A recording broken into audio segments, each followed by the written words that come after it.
وشکە ساڵی و کەمبوونەوەی ئاو ڕۆژ بەڕۆژ کاریگەری لەسەر ژیانی مرۆڤ و گیانلەبەران و سروشت و ژینگا دروست دەکات. ڕووباری سیروانیش لەو مەترسیە بێبەش نەبووە. گەورەترین پرۆژەی ئاوی خواردنەوەی هەڵەبجەش کەوتووەتە بەردەم هەڕەشەی و شکبوونەوە.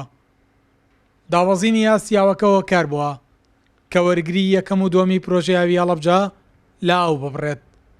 بەڵام لێ پسراوان پلانی دیکەیان گرتووەتە بەر بۆ دەستەبەرکردنی ئاوی خواردنەوە.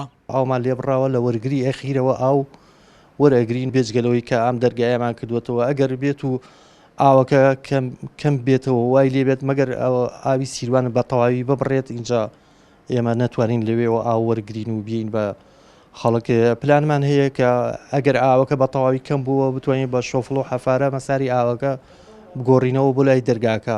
ئەمە یەکێک لە پلانەکانمان. پلانێکی ترمان کە دەرخستەیەکە لە بەڕێبەرایەتی گشتی ڕەزامەندیان بۆ داوین ئێستا لە پارێزگایە بۆ تەندرین دانراوە کە پەمپی تر دانین و بتوانین لە شوێنە نزمەکانەوە ئاو بکەینەوە ناو بۆریەکانی خۆمان و بتوانین ئاو دابین بکەین.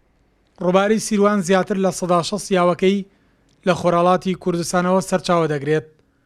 ئێستا بەهۆی وشکە ساڵی و دروستکردنی بەندا و گرتنەوەی ئاوەکەی لەلایەن کۆماری ئیسلامی ئێرانەوە ڕۆژ بە ڕۆژ ڕووبارەکە ڕوو لە کەمبوونەوە دەکات. بەمەش پرۆژەکانی سەرم ڕووبارە لە عێراق و هەرێمی کوردستان کەوتونەتە ژێر مەترسیەوە. پرۆژەی ئاوی هەڵەبجە لە سەعاتێکدا 1900 مەتر چوارگۆشە ئاو بۆ کۆگاکانی ئاوی هەڵەبجە سیروان سەی سادق دابین دەکات. بە دوور نازانرێت لە ئایندەدا بەهۆی کەمبوونەوەی ڕووباری سیروان پرۆژەکە بە یەکجاری لە ئاو ببڕێت. سەلاح جەمیل، کورسات نیوز، هەڵەبجە.